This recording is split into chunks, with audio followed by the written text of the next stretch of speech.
Let me just.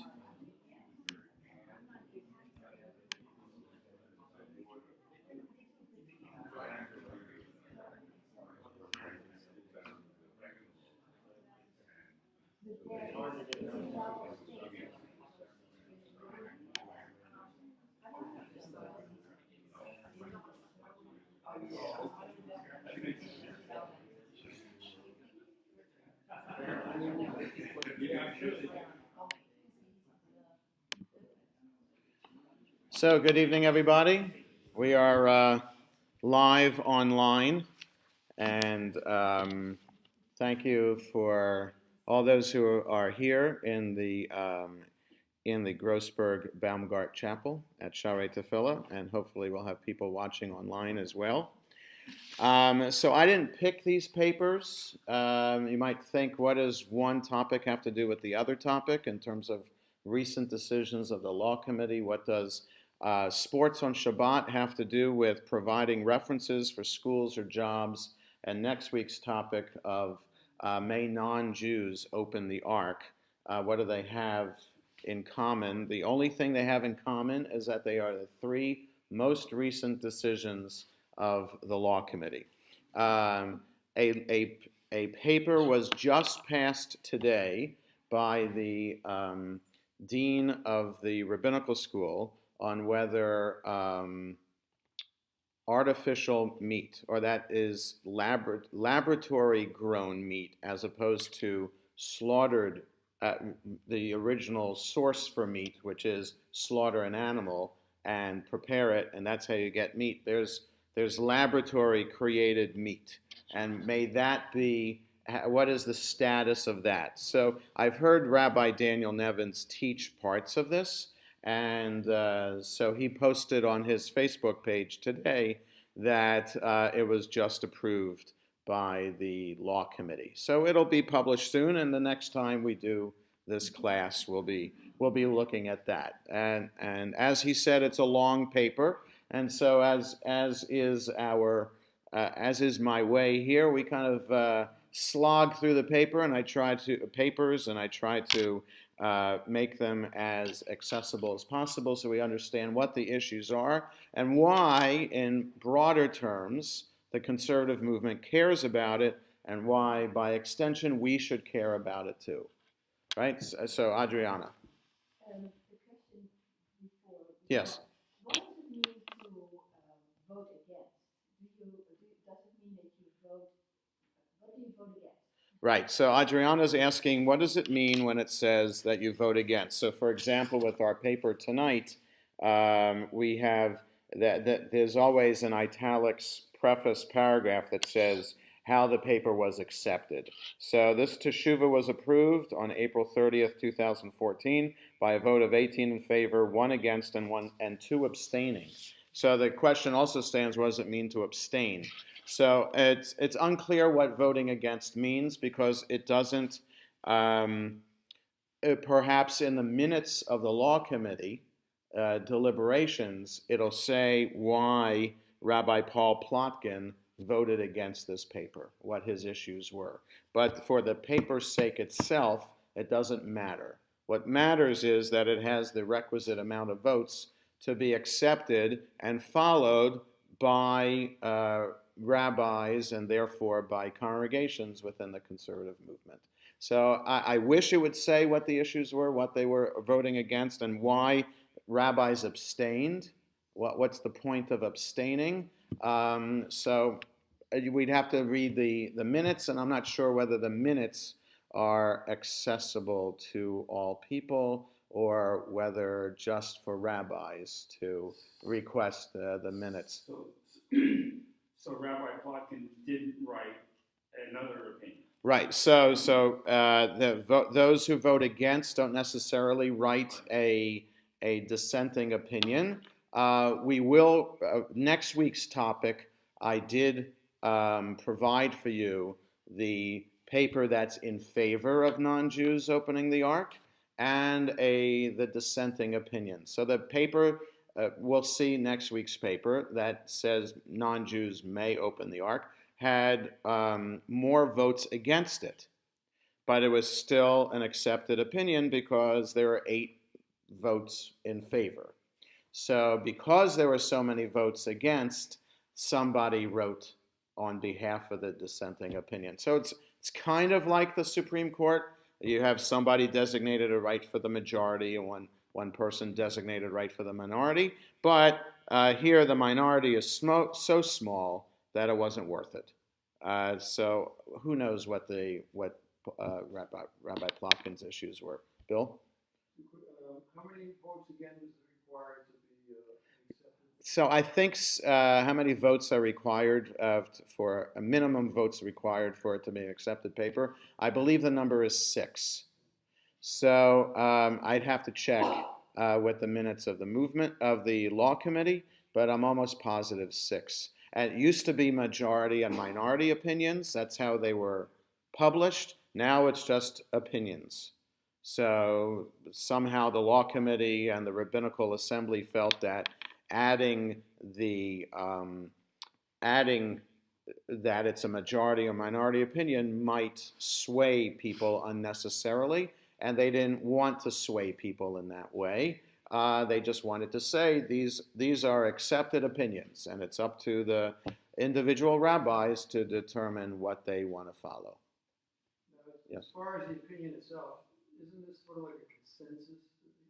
You come in with a concept, I believe, and those concepts are then molded over. So Bill's asking how these papers develop. So a question is brought from a rabbi to the law committee.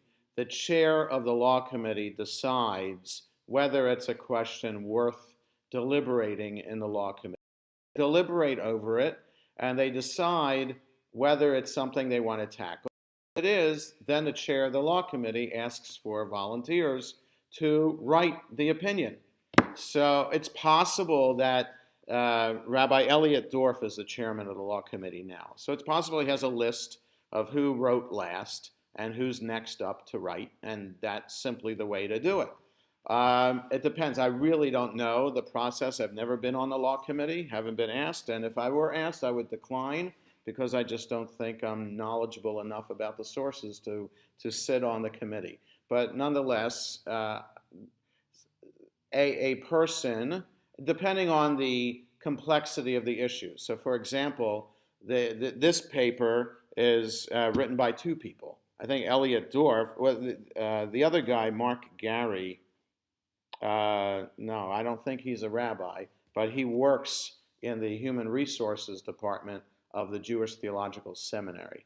So I think Elliot Dorff, since he isn't an expert on HR law, asked Mark Gary to help him out here. So it's Elliot Dorff's opinion as a rabbi, but he has a non-rabbi helping him out. So the issue about homosexuality 9 years ago, 3 rabbis wrote together to kind of divide up the work in tackling the issue. Because it was such a long paper, they each took different aspects of it. So it depends. Like Jonathan Lubliner wrote the whole paper last week. That was 70 pages long. So they write. They have it goes through several drafts. So in other words, they write a first draft and then it's discussed by the committee, and the committee raises questions. So you'll see if you notice in the footnotes, Dorff and Gary thank Rabbi Susan Grossman for this comment, Rabbi so-and-so for that comment. It's because it came up in deliberations, something that they hadn't considered themselves when they were writing this, and then they incorporate those comments into the next draft and into a final draft. And once they have a final draft, then by then, people are familiar with it, they've taken an opinion on it, and they know whether it's going to pass or not. So that's the process. The committee meets quarterly. So it could take a couple years, theoretically, for a paper to go from an idea to a first draft to the final voted copy. David. Now, this applies obviously to the United States. Does it apply to any other country? Right. So it depends. So David's asking whether these papers apply only to America or to other countries. So the law committee of the conservative movement applies everywhere in the conservative movement, except Israel. Israel has its own Va'ad Halacha. So the rabbis, the largest region of all regions of the rabbinical assembly around the world is Israel. And it's mainly made up of retired rabbis or non-pulpit rabbis who have made aliyah. And there are issues in Israel related to the Masorti movement, as it's known in Israel. Well, it's known as it's known around the world, except for America and Canada. Everywhere else, conservative Judaism is known as Masorti Judaism. So issues that are related in these papers apply everywhere in the world, so that conservative Jews around the world and synagogues around the world can determine their policies based on these papers. And they apply to Israel too, unless the Israel Law Committee, the Va'ad Halacha, has a separate opinion. So, for example, in Israel, no, it only applies to conservative Jews, right? That theoretically it could apply to all Jews. All Jews who care about halacha can refer to these papers. They're accessible online. The Rabbinical Assembly website, rabbinical.assembly, one word, .org, anybody can access these papers online. There's a separate member login that has other things that other people can't access, but these papers anybody can access. So anybody interested in Jewish law can use these papers as a guide to determine how to live your life. And so, for example, tonight's topic, which we will get to as soon as these questions are done, the topic tonight is an interesting topic for people who are involved in giving or receiving references. Anybody who, so that's a lot of people out there. So when kids who are applying to college need to get recommendations from their teachers in high school, people who are applying to graduate school or medical school or law school or any other graduate school need references from college. So this applies to how you write these references, who you're going to ask to write your reference, what you're expecting the referent to write about you. So these are issues that are not determined by geography. No matter where you are in the world, it applies. However, the Law Committee in Israel, for example, dealt with the issue of two issues that are unique to Israel. One is there is a kibbutz in Israel that is sponsored by the conservative movement, known as Hanaton, and it's near Tzipori and Nazareth up north. It has gone through phases. Now it's a very successful kibbutz. And they asked, what about milking the cows on Shabbat? How do we do that? Now, now, if there are Jewish farmers in America who run dairy farms, that would be an important issue. But it's more of an issue in Israel because there are many kibbutzim that are run by Jews. So it's an issue. So that's an issue that the Law Committee in Israel would deal with. That not necessarily would be an issue that the Law Committee here in America would say it's important enough for us to spend our time deliberating this issue. So what did they decide? Well, I don't remember because I'm not a dairy farmer, so it doesn't matter to me, but you can look it up. If you Google Va'ad Halacha of Masorti, allow Hebrew to be a language on your computer, and then you can type in Va'ad Halacha Masorti, and then a website will come up, hopefully, and then you can, if you read Hebrew, you can access that. There might be a short summary of all the papers in English, so you can look it up. But the other issue is the Law Committee 60 years ago passed as a minority opinion at the time that we're allowed to drive to synagogue on Shabbat. The Law Committee of Israel said, no, you are not allowed to drive to synagogue on Shabbat. Because in Israel, there are synagogues practically on every block in every town and city. And so people live, and there are more people live in apartment buildings than they do in single-family homes. And though there are suburbs of Tel Aviv and Jerusalem and Haifa, they are such that it's not really the same kind of configuration as you have in America and Canada. So the issue of driving to synagogue on Shabbat is really a non-issue in Israel because you can walk to synagogue. Now, there aren't conservative synagogues on every block in Israel, but there are synagogues. And there, the Masorti movement is a little bit more traditional than the conservative movement in America. And so they said, no, you're not allowed to drive to synagogue on Shabbat. So that's just two examples of how the law committee, the Vad Halacha, works, and the Rabbinical Assembly allowed there to be this separate Vad Halacha just to handle issues related to Israel. Is that still a policy in Israel? Is so. Years ago you said. No, so, right. So the question is, that still a policy? The 60-year-ago decision was by the law committee in New York. The driving in Israel, not driving in Israel, is something recent. It's within the last 10, 15 years that the Vad Halacha decided that. So any other questions from last week or about how the law committee works? So I just want to reiterate that the idea behind these papers is not to, well, let's say it this way. We could get caught up in the details and wonder, does this really apply? And why are we getting into so much detail about this? And is this really meaningful to our lives today? And I think that we have to remember, we have to put the paper within a bigger context, which is the ideology of the conservative movement.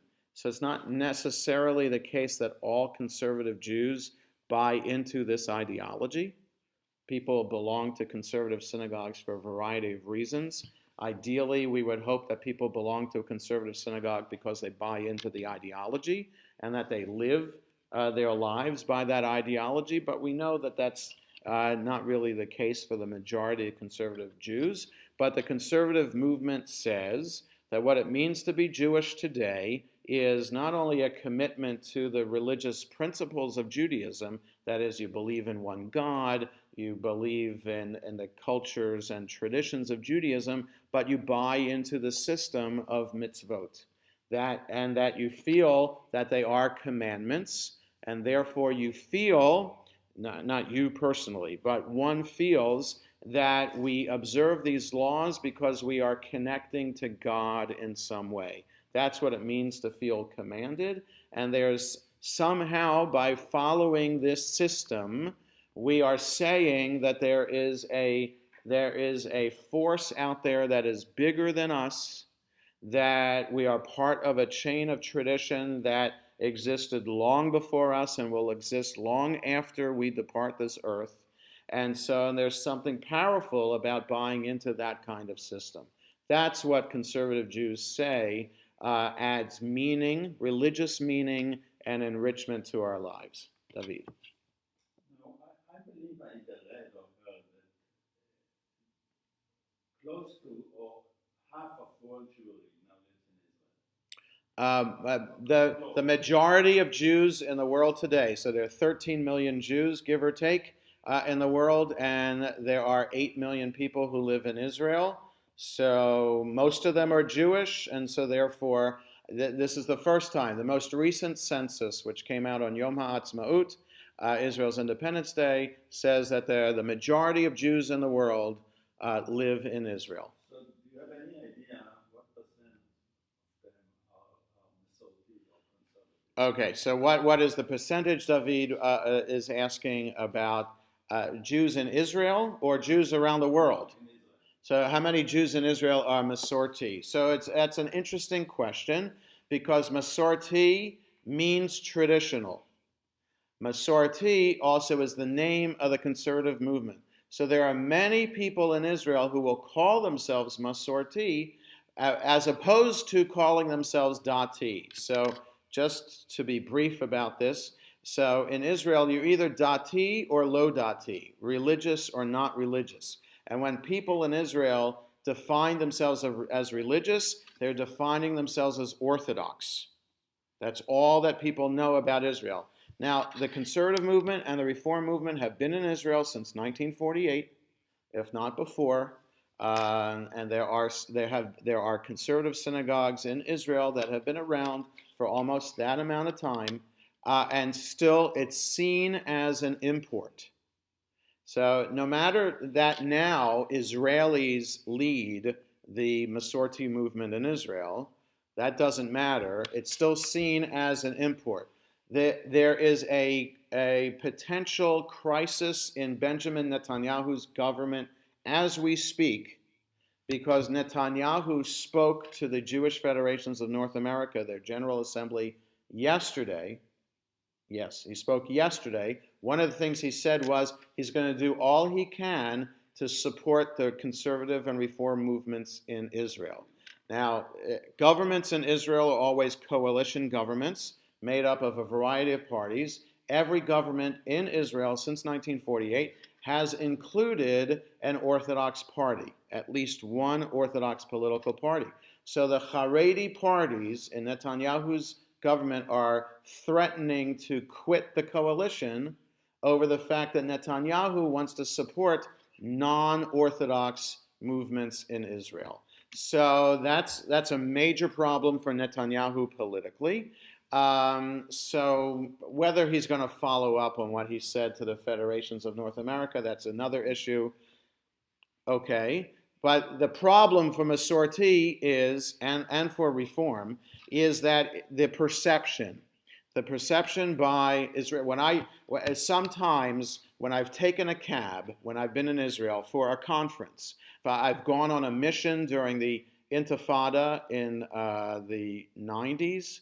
So I went on a rabbinic mission to Israel during that time. If there's been a rabbinic convention, sometimes I'll take a cab. And invariably, the cabbie will ask me what I do. And so then I ask, so I don't like to necessarily tell people I'm a rabbi. It gets into sometimes awkward conversations with people, whatever. So to tell an Israeli cab driver that I, layman, does not have a beard and does not have seat hanging out, no, so it doesn't matter that they're not hanging out. It shouldn't matter that I don't wear them at all. But so he's not checking my seat, the cab driver. So I don't have seat hanging out. I don't have payas hanging down. I'm not wearing a black coat. I'm a rabbi. What kind of rabbi? And I say, Masorti. Mazeh Masorti. What is Masorti? Oh, conservativi. So taking the English word and just adding E at the end of it to make it a Hebrew word. Reformi. Okay, so that's how they call it. So they don't use the, there are Hebrew terms for conservative and reform, like I've said. So that's the problem, the public image, the perception. And also that synagogues in Israel, Orthodox synagogues, are built by the government, by Israeli tax dollars, and rabbis are paid by the government, Israeli tax dollars. So, and when you get married in Israel, you're married by the Orthodox rabbinate. So conservative and reform have that uphill battle. When you're giving over 50% of your salary to taxes, you don't have much left over as an Israeli to give to a capital campaign or dues in a synagogue in Israel. So that's the problem that Israeli conservative and reform synagogues face, and that's why many of them twin with synagogues in America and Canada, so that a budget line of the large synagogues in North America, it goes to supporting a particular synagogue in Israel, so that somehow the rabbi's salary is paid and maintenance costs, mortgage is paid also. So that's the battle that conservative and reform faces in Israel.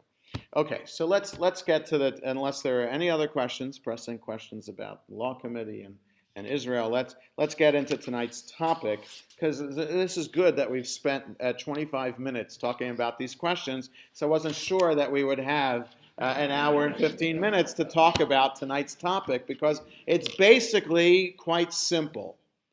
Basically, to tell the truth. So, but then so to tell the truth, but there are gradations of telling the truth. So what is it? So let's just look at a couple of topics here.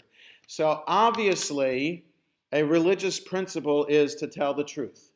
Any religious tradition that would say it's okay to lie, you'd have to scratch your head and say, what kind of religion is that? That would say it's okay to lie. So we know that one of the commandments is don't take God's name in vain.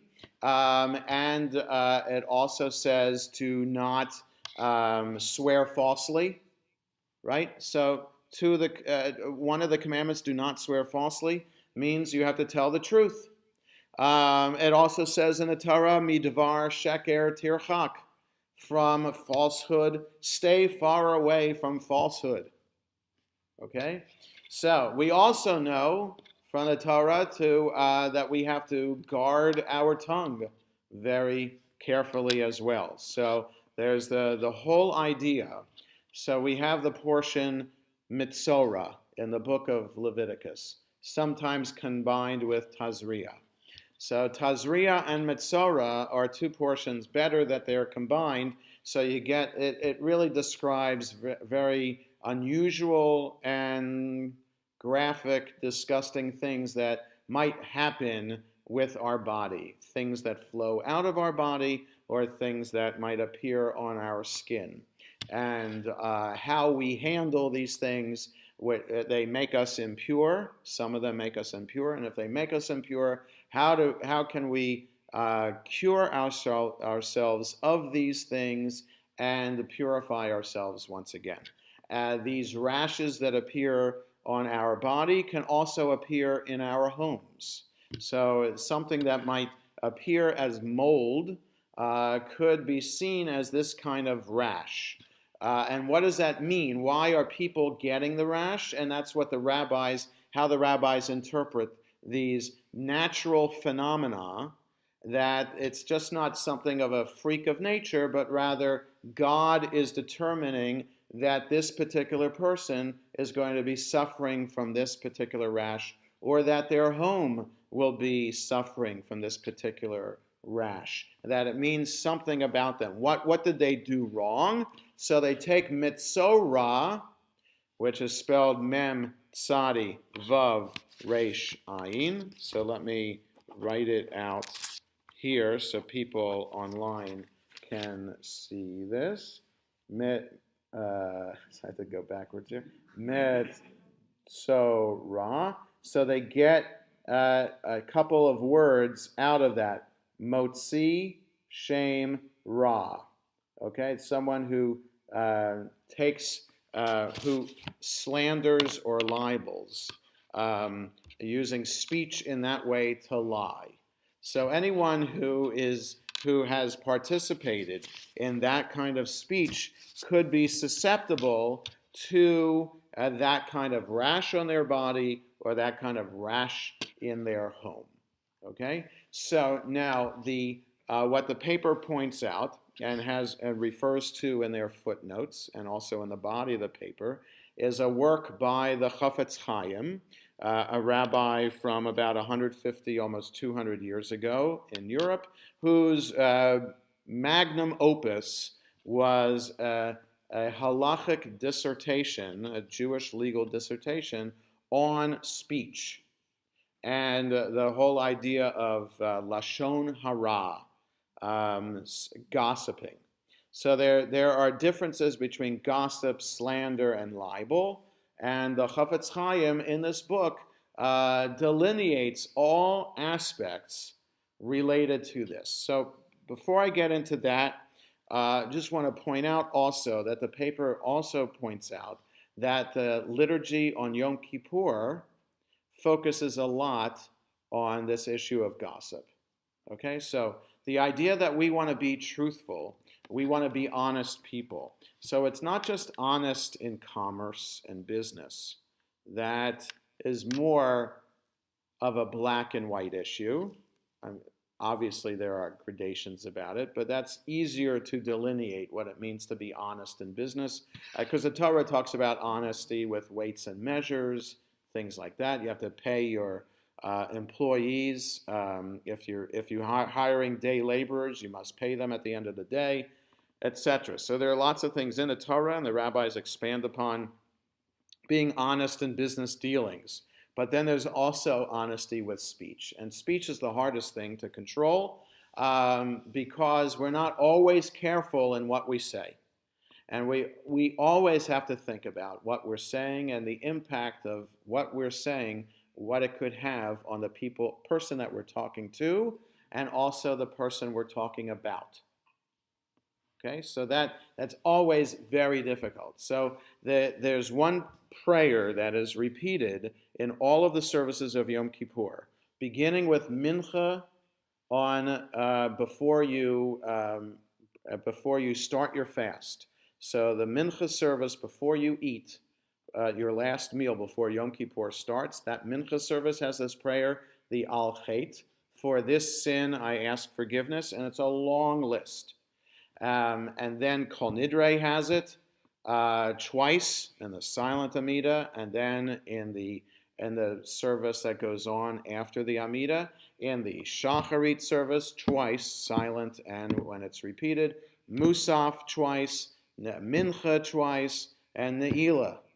Okay, so the Al Chet is repeated over and over again. It's the exact same list, it's an alphabetical acrostic. So meaning that all possible sins that we can think of are included. It's not just these 44 sins, because it's 2 for each letter of the alphabet. So it's not just these 44 particular sins, it's all sins that we can think of, but 2/3 of them deal with speech. Okay, so that's something important that the rabbis 1800 years ago, when they put the liturgy together, felt was very important. Speech is what it's how we communicate with people. It's how we form community. So our speech has to be as honest and true as possible. So there's a long section. There are sections in the Talmud, not one particular section, but there are sections over the whole Talmud that deal with speech. The one example that the paper talked about is that if you embarrass someone publicly, it's as if you're murdering them. Because when you embarrass someone, they go pale. The blood drains from their face. And it's as if you're causing blood to drain from their body. It's as if you are killing that person. So there are many statements like that throughout the Talmud. And then the Rambam, Maimonides, 800 years ago, in his major summary of Jewish law, has a whole section dealing with language. And then the Chafetz Chaim, like I said, 150, 200 years ago, has a very lengthy, extensive halachic discourse about this. So I've studied parts of it with my study partner, Rabbi Ethan Seidel. It's very complicated. It's very complicated material, and it also presents it in such a way as if really the best thing to do is to be quiet. That's really the easiest thing to ensure that you're not violating Jewish law. So unless you're talking about Torah and studying Torah, then if you're not doing that and you're talking about somebody else or what somebody else told you, you have to be very careful about how you're sharing that information. And it doesn't matter that the information is public knowledge. It's your intent in sharing it. So let's say it's public knowledge that somebody just went to jail. So what would be your point in sharing that information with somebody else, if not to further degrade the person who is going to jail, right? And if that's the point in speaking, then you're committing a sin yourself. So even though you're telling the truth in order to hurt somebody or take advantage of someone's situation. That is what is talked about as what is either Lashon Hara or Motzi Shem Ra. So it's either saying something negative or saying something negative that is true. You can say something negative on purpose, like I just don't like so-and-so, or what an ugly dress, or what a disgusting suit. Okay, that's being negative. But you can say that somebody's going to jail. That's true, but that's a negative thing that you're saying about someone. It's never positive that someone's going to jail. So someone's going to jail, and you repeat that information to somebody else. That's still Lashon Hara. There's no reason to have to say that. So that it makes it very difficult to not do Lashon Hara. Right? So it makes it very difficult, or let's say it in the positive, makes it very difficult to speak positively all the time. It's just not human nature to do that. So there used to be a time that you don't really see these bumper stickers anymore, but I remember like 20 years ago there was a campaign, I've said this before, there was a campaign in Orthodox neighborhoods. So on the back of Orthodox cars, it has the profile of the Chafetz Chaim on the bumper sticker, and it says, I break for Lashon Hara. So, okay, so yeah, it's good to have the bumper sticker, but it's how's the bumper sticker reminding the driver to always think about Lashon Hara, unless the bumper sticker is on the steering wheel or on the rear view mirror, something you're looking at all the time. So, okay, so the person behind you is being reminded now about Lashon Hara, but what about you in the car? Now, I've just done Lashon Hara too, because I'm speaking negatively about the people who have these bumper stickers. So, not about any one person. oh, okay, right. But I'm just saying that, so we just have to be careful about what we say all the time. That's what the Chafetz Chaim tried to say. So in other words, it's difficult to be saintly, right? Because if it wasn't so difficult, there'd be lots of saints around. So it's difficult to be saintly, and that's the Chafetz. I'm telling you, if you Google Chafetz Chaim Lashon Hara, you can spell out Lashon Hara in English, however you want to spell it, and then there's probably an online edition of his book, and you could start reading it. And I guarantee that after the first several paragraphs, you're going to turn it off, because it's very hard to get through it. And it's hard to get through the material because it's complicated stuff, because it's written in legalese. But also, you're saying, wait, I really can't do this. There's no way I can follow this. What are we going to talk about around the Shabbos dinner table, if not about what had happened at work? And if you're going to talk about what happened at work or in school, you're talking about other people. What did the teacher say? What did your friends say? Right? You're always going to be positive? I mean, you can teach that. You could try to teach your children. You can model for your children to speak only positive. But it's rare that you can go more than 2 dinners without saying something negative, right? So I'm just saying that it's very difficult. So David. It reminds me of the saying, even a fish wouldn't get in trouble if it kept its mouth shut. Even a what? Fish wouldn't get in trouble if it kept its mouth shut. Fish wouldn't get in trouble if it kept its mouth shut. That's right. Bill, then Marlene. Isn't this about job references? Well, get there. Right, but right. So it's not. You have to understand the context for job references. So we still have some time, but so we'll get there. So I'm sorry that you didn't.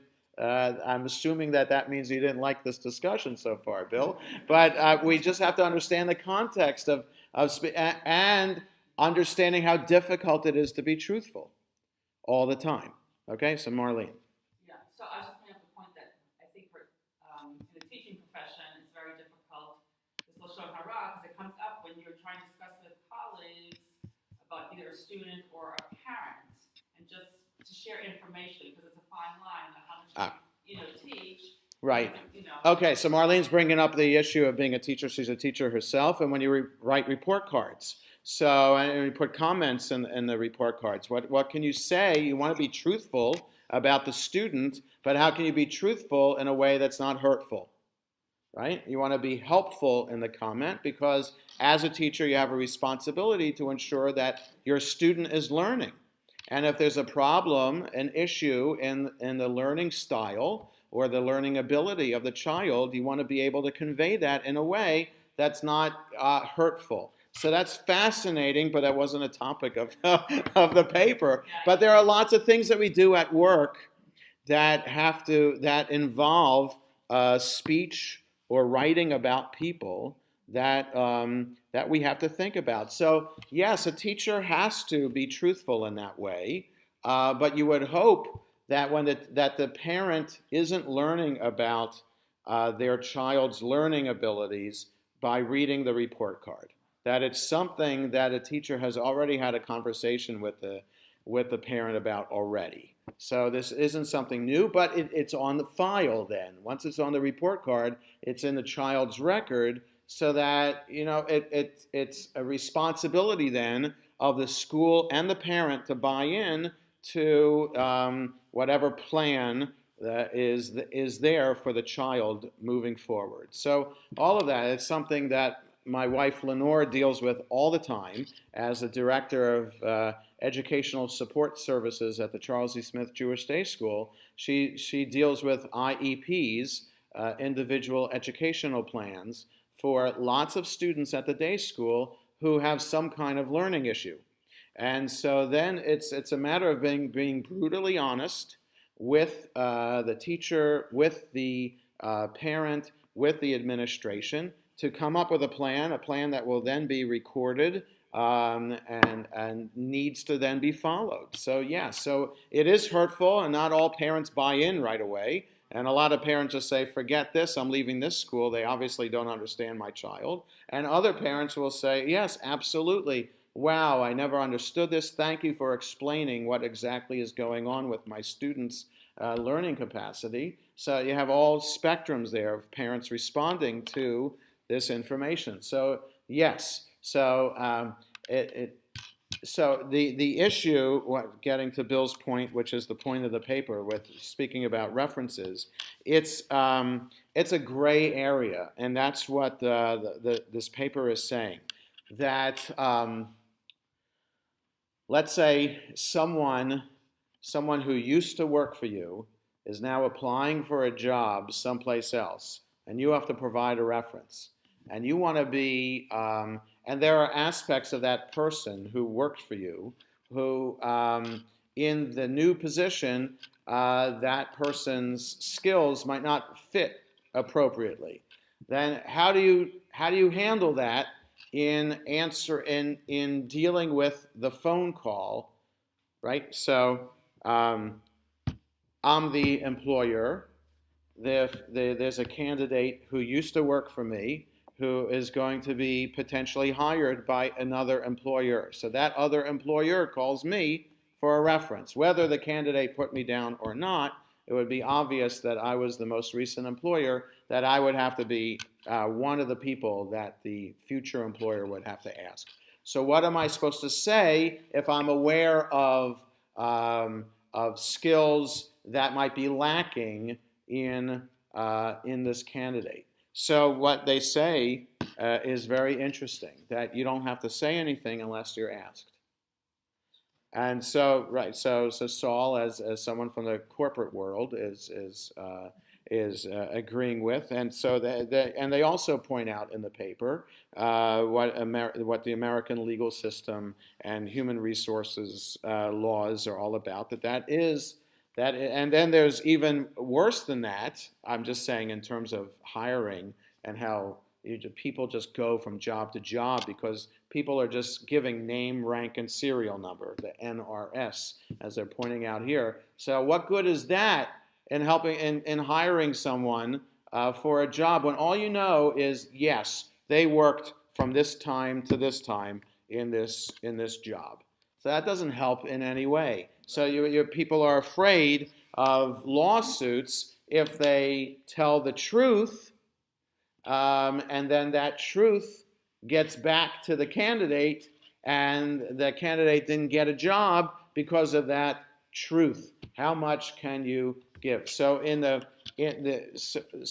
what this paper was focusing on is in the Jewish world, understanding that within the non-Jewish corporate government world, there are different laws at stake that have to be followed, which affect how you give a reference. Within the Jewish world, you might want to give references in a Jewish way, and that it would be appropriate to give more information than the accepted common practice, and that how you give the information, as long as the candidate is not a danger to anybody. In other words, if they have a criminal record which involved actions against people, so they give the example of sexual abuse, people who were accused of that and did time for that, such a person has that as their criminal record, and they're applying for a job to be a teacher in a Jewish school, then that might be not a good thing to have that person with that criminal record be in an environment around children. So in that case, you have to be honest about the criminal record there, as opposed to maybe in the non-Jewish world that's something that doesn't necessarily have to get shared depending on the job that the person's applying to. So that's unless someone's a danger to the future employer and that community, then there are things that you might not necessarily have to share. You can say in a way that the person's skills, with guidance, they can improve, etc. And then you're telling the truth, but you might not be necessarily telling the whole truth. And it's up to the person doing the hiring to ask the questions. So, yeah, Bill. I'm sure Saul would agree. I mean, in the corporate world, I mean, the guidance today is, just like you said, rank serial number. Right. I worked here from here to here. This was a job. Nothing else. And no matter how they come at you, no matter what direction, you don't give anything more. Right. My sense of what you're saying is there's lying and there's lying, and leaving out the truth is an inverse way. If you know something about somebody and you're only saying A, B, and C, and even if D is not, they were sexual abuse or something, but they can't add, subtract, multiply, divide,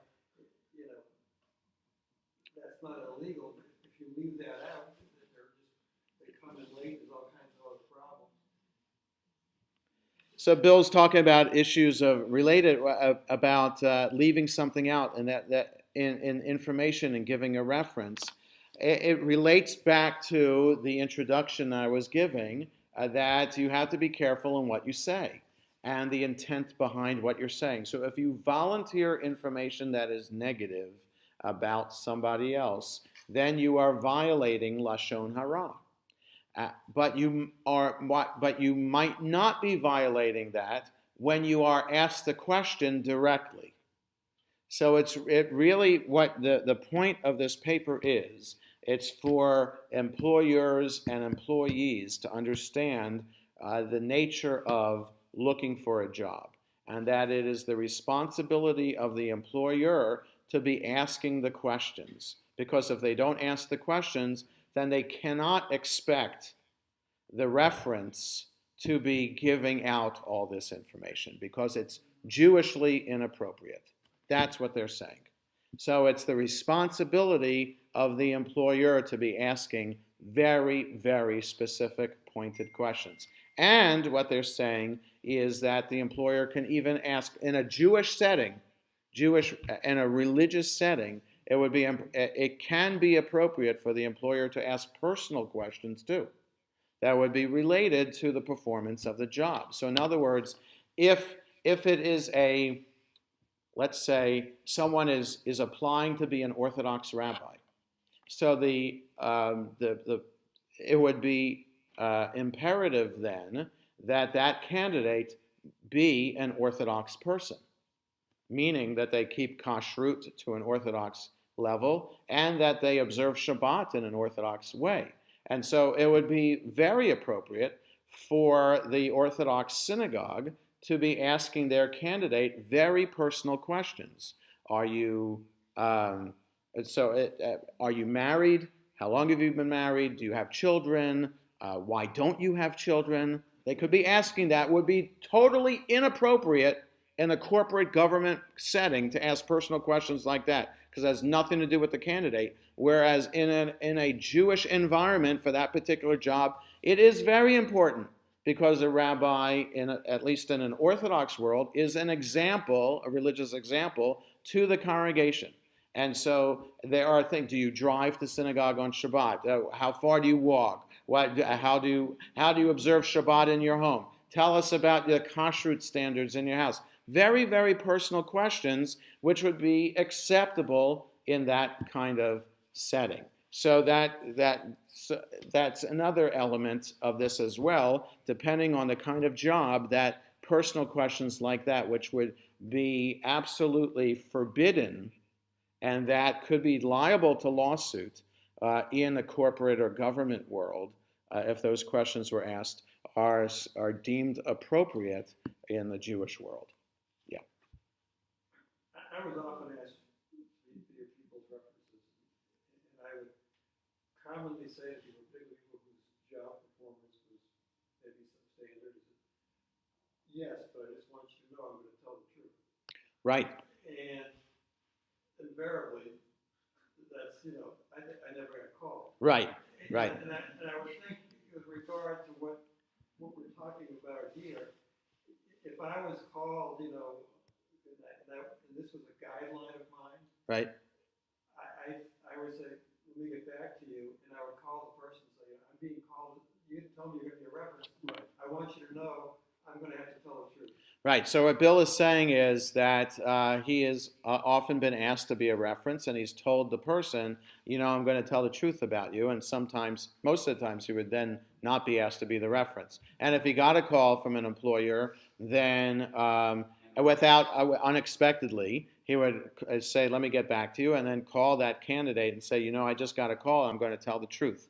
So that is what this paper is saying we should, it's a responsibility also of if you're going to ask someone to be a reference for you, then you have to expect them to be telling the truth about you, and that therefore you should expect them to be truthful. You should not expect your referent to lie about you and say only positive things. You should have that conversation with the referent before asking them to be a reference. So that's something that the paper is pointing out that is necessary as well. So, it took me a long time to learn. They don't teach you in rabbinical school how to fill out references for people. So, high school kids asked me to be reference for them when they're applying for like a county lifeguard job or a counselor job. So I was just giving basic factual information instead of kind of being very flowery and saying how wonderful this and honest and whatever. It took me a while to learn how to do that. And it's okay to be flowery with still not lying. It's just a matter of making the candidate look a little bit better. So that is appropriate too, to do that, as long as you're not. So you can play with the truth a little bit as long as you don't lie. And then it's up to the employer to be able to read between the lines. I mean, you learn how to do this on the job. That they teach you how to do through on-the-job training, to how to read between the lines of references. So, and then they also should teach you how to ask questions too. And that's what the paper is saying. That within a Jewish world, you can be more truthful than in the corporate or especially within the government environment. Go ahead, Bill. I'm pleased and I'm bothered by one thing you said. One of the two people writing this paper was an HR person. Yes. Yes, it's very nice that they incorporated those concepts. Right. I realize it's an HR person from a Jewish organization. Yes. But if this is a halakhic paper, why are you referencing? Oh, it's very important. That's a good question. So Bill's asking, why is a non-rabbi involved in writing a halachic paper? So it happens often. So there are scientists who have been consulted, if not co-written papers about issues related to kashrut, for example. Or I'm sure Danny Nevins, in his paper that just was accepted today about the laboratory-grown meat, that Danny Nevins, I mean, he might have taken science classes in college, but he certainly was not a science major and certainly not a geneticist, so he can't write this on his own. He has to consult with the experts in the field and then either have them write a section of the paper that explains the scientific issue, or he summarizes the issue in a way in the paper on his own and just gives in a footnote reference to the person. So it happens all the time. When I went to the kashrut class at the seminary that the Rabbinical Assembly holds every couple of years, a Rav Hamachshir, it's called, so rabbis can get training to be a supervisory kind of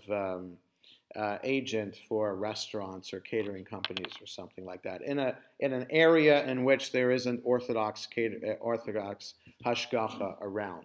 Anyway, so it's a 5-day class, and one of the panelists, it was the former dean of the rabbinical school and former chair of the law committee, Joel Roth. It's Paul Plotkin, who's one of the people who voted on this because he's on the kashrut subcommittee of the law committee, and a scientist from Cornell University, Joe Regenstein. So he's a food sciences person, an expert when it comes to kashrut in the food sciences industry, especially when it comes to kosher slaughter, which also now affects halal slaughter of meat. And he's gone around to Arab countries to talk about slaughter and how it's done, etc. So he's part and parcel of this panel in teaching rabbis what are the issues with kashrut of food. And so he's been involved in other papers like that. So when the book was written about what fish are kosher and what fish are not kosher, so some of these fish you never heard of, you have to consult with an ichthyologist. So I only know that word from this paper, a fish scientist, to know what these fish are, whether they have fins and scales, and do they have fins and scales all their life, and does that impact the kashrut of it? So like swordfish is born with fins and scales, but when it's adult, when you eat it, when it's adult, it does not have scales. So does that mean swordfish is kosher or not kosher? So the conservative movement says it is kosher. I mean, there's an opinion paper that says it is, and there are those who say, the Orthodox say, that swordfish is not kosher. So it's about when you eat it, not about when it's born, or is it? So issues like that, you need scientists. So Joel Roth, when he wrote the paper about homosexuality 20 years ago, consulted psychiatrists and biologists, etc., to learn about the issue of homosexuality. And so though they did not write part of the paper, he consulted. So it happens all the time. So rabbis will reference philosophical work, ethical works, etc. So it's not unusual at all. It is slightly unusual that he's considered a co-author of the paper, but it's not. It's only 1 degree more than is normal practice. So, which is important because not everyone within the Jewish halachic world will see it as acceptable to consult non-rabbis about issues. So the more orthodox one is, the less likely one will be consulting a non-orthodox rabbi on the paper that you are writing. So, but within the modern Orthodox world, the modern Orthodox accept Joe Regenstein also as the authority about food science. And so there used to be a magazine there is a magazine still out there. I used to get it, called Kashrus magazine. So not kashrut as we would pronounce it, but Kashrus magazine. And Joe Regenstein always has an article in there about something related to fish or bugs. Fish and bugs are his issues, like bugs in vegetables, and whether you have to. So you don't want to know this because then you're not supposed to eat bugs. So just leave it at that. But how much are you going to look for bugs in your food? That's the issue. And you have to worry about microscopic bugs that are there. Trust me, bugs are there on the vegetables that you eat. But the question is whether you have to see them in order to be violating the law of eating bugs. And what is a bug? And what is a bug? Well, a bug is a creepy crawly. So if it's not a human being touching it, but there's a creepy crawly coming out of it, or a worm, or something like that, you can't eat it. Well, It's not kosher. How low down and small do you go when you eat? Well, that's the thing. That's how do you see it? So can you just by looking at it?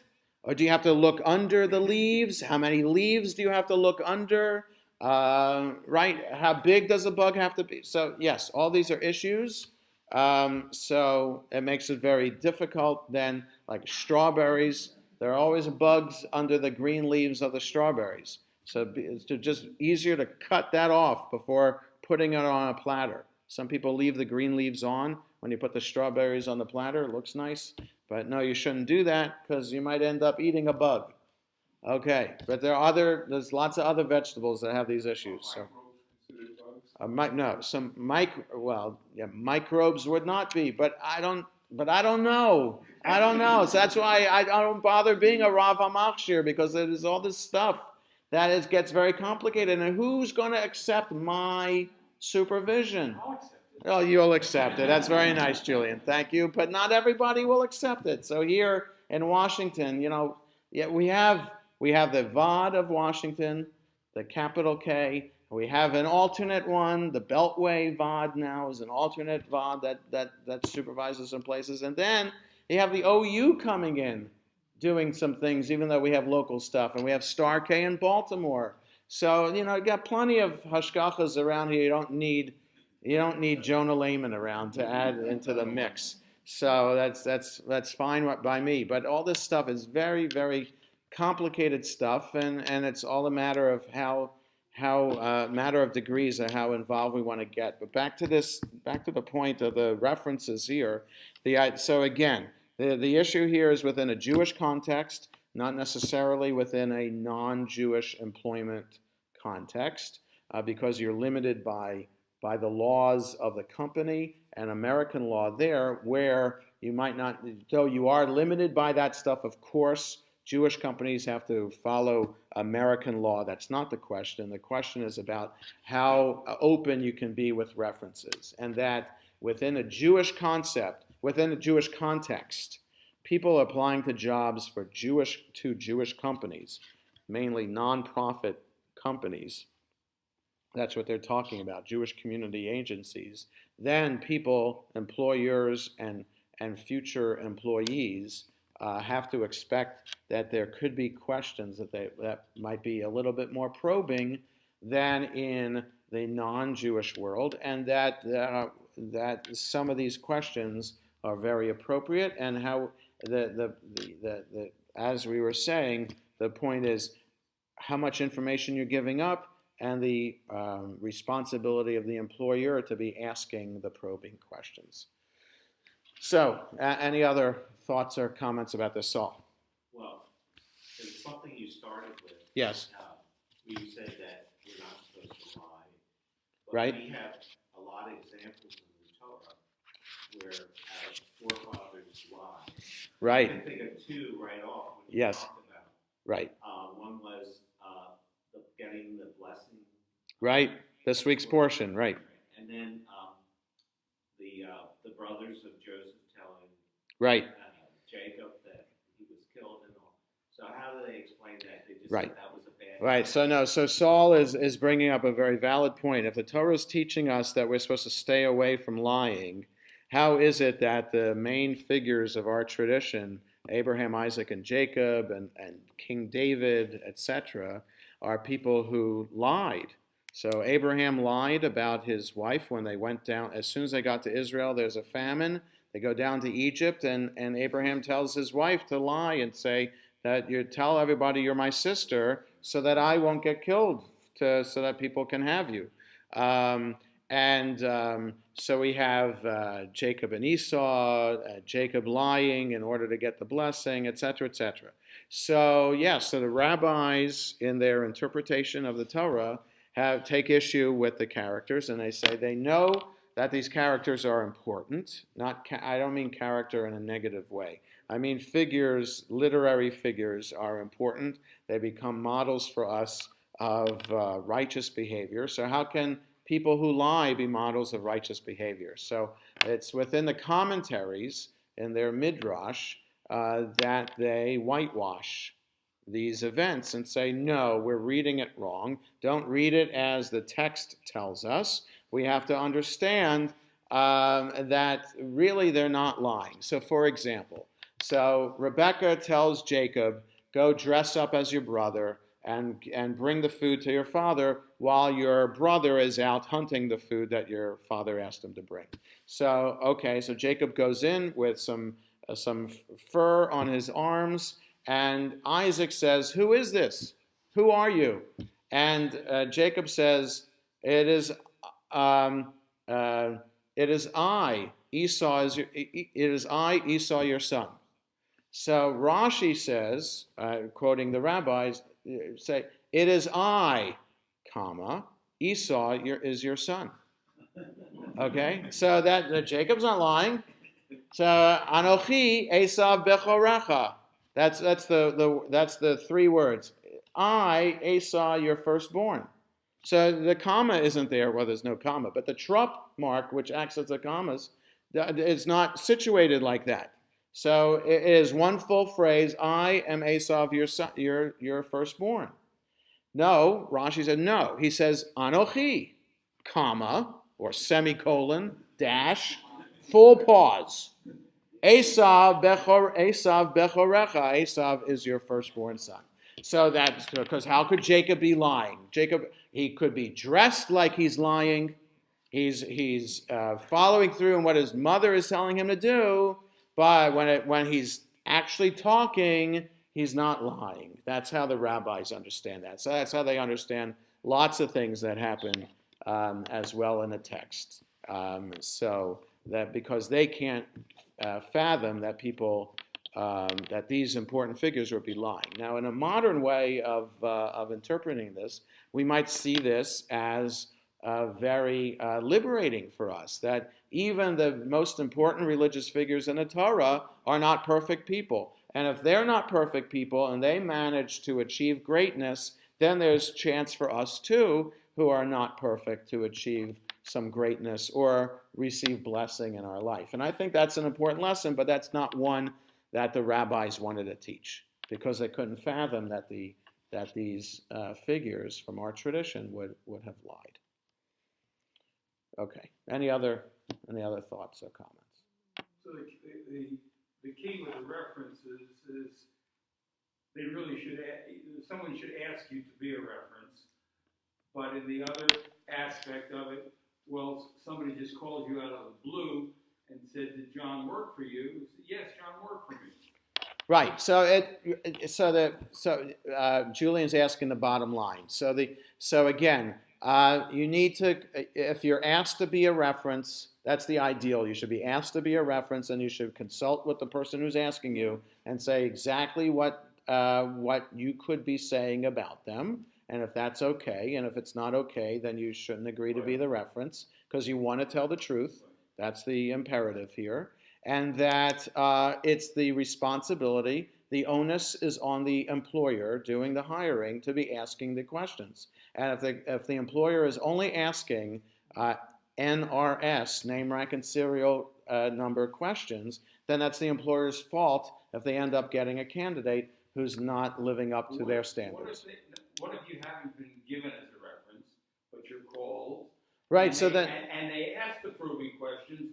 Then what do you do? What if you're called to be giving answer the questions and you haven't been asked to be a reference? So you can say to the employer, I wasn't asked to be a reference. Now this happens a lot within the rabbi cantor world. Okay, so there are often when rabbis look for jobs, they have to give references. So they're obviously going to give references of people that they've had a positive relationship with. Doesn't matter what the circumstances are. Let's say the circumstances were not good, which is why the rabbi is looking for a new job. So it would be telling to it's important for the new congregation to find out the circumstance of that rabbi's departure and why that rabbi is looking for a job now. So if the rabbi doesn't put down the current president of the congregation as a reference, then that's major red flags. Okay, so you might not think of that if you're not in the rabbi search realm, but those in the rabbi search realm know that that's a reference that needs to be there. And if it's not there, the congregation is going to call that president anyway.